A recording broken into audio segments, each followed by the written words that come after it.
In the 1970s, Venezuela was going through an economic transformation.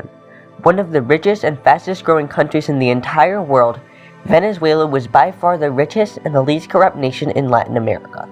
Venezuela also had the least inequality in Latin America, and its socialist government was able to provide people with anything they could possibly desire. Visit Venezuela during this economic revolution and you would see luxury cars, high-rise apartments, and people with the highest incomes in the region. But visit Venezuela now, and this is far from reality. Venezuela has one of the highest inflation rates in the world, with an annual rate of 359%. 90% of the population is in poverty. Venezuela has one of the worst corruption indexes in the world, and holds a position in the Do Not Travel on the United States Travel Advisory Index. This huge difference in life in Venezuela in just 50 years marks one of the steepest declines in economic, political, and societal norms anywhere in the developed world. And this is because Venezuela suffers from a curse, the oil curse. In 1922, the discovery of oil in Venezuela's Maracaibo Basin fundamentally changed Venezuela. You see, oil has always been prominent in Venezuela, dating back to the time before Spanish colonization.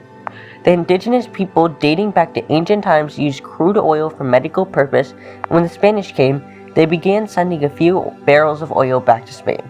However, this feeble amount of oil being used all changed in the 1910s when the first drilling started. The Venezuelan leader at the time, Juan Vicente Gomez, granted permits to allow for the exploration, drilling, and refinement of Venezuelan oil.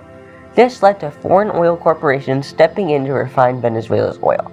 Until the 1920s, despite exporting oil, Venezuela was not a major player on the global oil stage. In 1922, everything changed. The oil wells in the Maracaibo Basin began gushing over 100,000 barrels of oil a day, and this was only scratching the surface of Venezuela's oil potential. By 1928, Venezuela became the second largest oil exporter in the entire world. The high-paying jobs from oil led to people leaving the countryside for opportunity in cities like Caracas. As oil demands from Venezuela increased, so did the demand for the Venezuelan currency, the bolivar, which made importing foreign goods cheaper. Around the same time, the United States sank into the Great Depression. During this period, the U.S. weakened the dollar, leading the bolivar increasing in value by over 70%.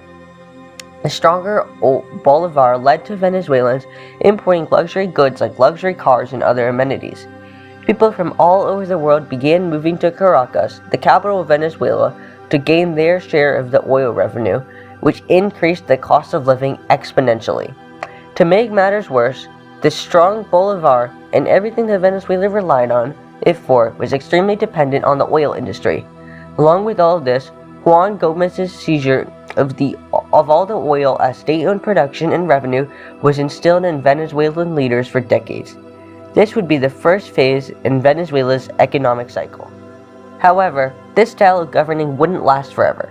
During World War II, the Venezuelan president, Isaias Medina, negotiated with U.S. President Franklin Delano Roosevelt to allow foreign oil companies into Venezuela. This led to a 1943 law which stated that any foreign oil company could drill in Venezuela as long as they turned over half their profits, and Venezuela's money influx was immense. After World War II, Venezuela got lucky again. The rapid reconstruction and industrialization saw further need for oil across most of the world. At the same time, the Middle East fell into conflict. These crucial events raised the price of oil, and this time Venezuela was in the driver's seat, bringing in the most revenue from oil in the decade post-World War II. In 1952, Marcos Jimenez became president of Venezuela and used the oil money to his advantage. The government used this massive oil revenue to give Venezuelans the cheapest gas prices in the entire world and extremely low tax rates, and Venezuela got richer every year. This led to more and more foreign investment into Venezuela. New infrastructure including roads, fancy hotels, and world-class restaurants started to become commonplace across the nation, and Venezuelans began to see a new modern age in their country. Jimenez also began giving out loans to corporations and aided them in their costs, all to incentivize these companies to do business in Venezuela. From here, things only got worse for Venezuela. Venezuela is full of corruption and bribes in order to get things done, State-owned companies started losing money, and infrastructure projects were costing more than they needed to. This is where Jimenez lost the favor to the Venezuelan military and was ousted as leader of Venezuela. This accumulated an even more reliance on the oil industry and the disappearance of other sectors of Venezuelan economy. The entire economy of Venezuela was based on the international price of oil, which Venezuela didn't control. This meant that if oil prices were high, business was good. This disincentivized hard work since income was dictated by the price of oil. This led to a majority of Venezuelans claiming unemployment. The government kept food prices extremely low because a large unemployed population, which left the already failing agricultural sector with little, if any at all, profit. On top of this, the generally authoritarian government remained extremely corrupt. Then in the 1960s, things changed once again. OPEC, or the Organization of Petroleum Exporting Countries, was founded, which sought to make oil prices regulated by the nations that exported the oil, rather than international companies. In 1973, the Arab countries in OPEC initiated an oil embargo against the United States and other countries that supported Israel in the Yom Kippur Wars. Being the only major non-Arab oil-producing country, oil exports from Venezuela quadrupled in price, causing a massive influx of money coming into Venezuela. However, this came with its own set of problems. Economists worried that the absolutely massive increase in money overwhelmed Venezuela's economy and spiraled the nation into extremely high inflation rates and economic conundrum. The president at the time tried to combat this by raising wages and handing out jobs anywhere he could. Despite this, inflation rates kept climbing, and Venezuela began pooling money out of banks in order to lose less.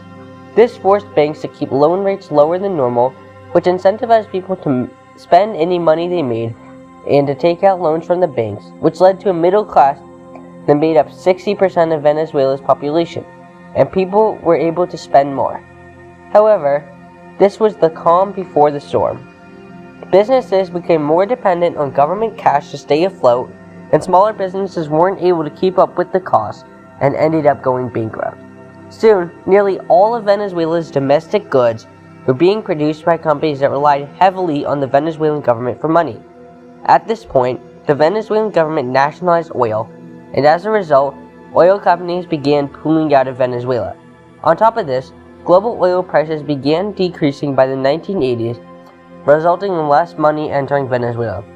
Around the same time, Saudi Arabia entered back into the oil industry, and its massive market share caused global oil prices to plummet as low as $7 a barrel.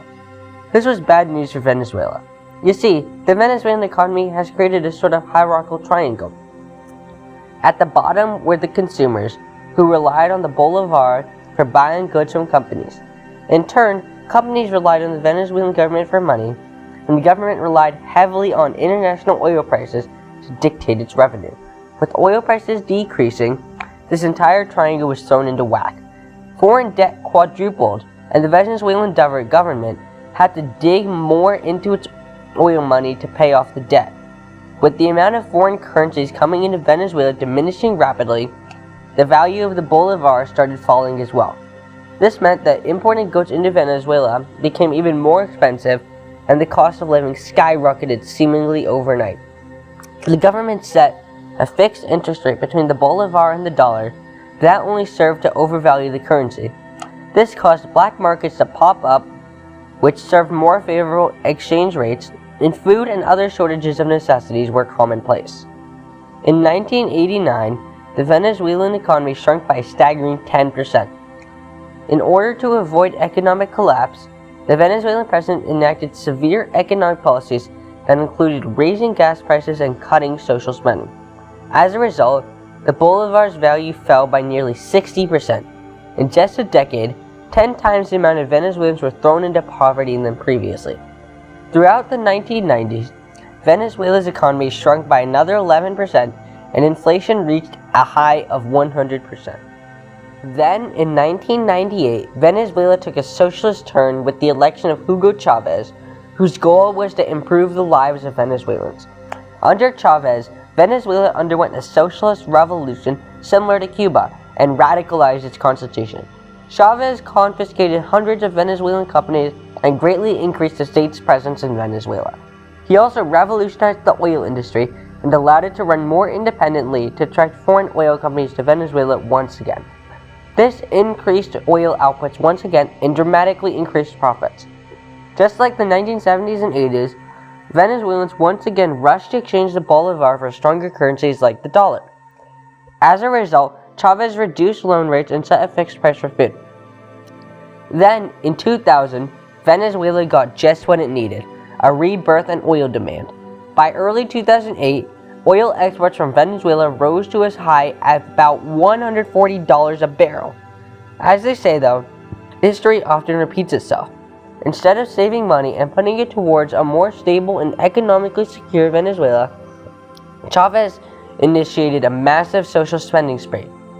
Chavez's government began the construction of millions of homes, built new hospitals staffed with Cuban doctors, and handed out expensive items like computers to the poor. Venezuelan imports became cheap again, and Venezuelans returned to a style of life that consists of lavish spending of luxury goods. However, Chavez was still determined to transform Venezuela into a socialist state. He began nationalizing major industries, including oil, and started taxing foreign oil companies more heavily. But by this point, Venezuela was taking in nearly 90% of the oil revenue it received, but continued not saving. Thus, Venezuela's economy was still largely determined by the global price of oil. Venezuela's poor economic decisions led to a rise in black markets and corruption even through the average citizen. Yet by 2014, oil prices plummeted yet again, and Venezuela's economic cycle picked up again. Inflation kept rising, and shortages leave people struggling to find even the most basic necessities. In 2020 alone, 6 million people, 1/5 of Venezuela's entire population, fled Venezuela for opportunities in neighboring countries like Colombia. With Venezuela's worsening economy and political situation, the number of economic refugees will only continue rising. The story of Venezuela's economic collapse is not just a story of greedy and corrupt politicians, it is also a story of bad decision making and an extremely undiverse economy that was regulated by others. If you made it this far, I hope you enjoyed, and please consider subscribing. It really leaves a lot. Please leave a comment on what videos I should make next. Thank you.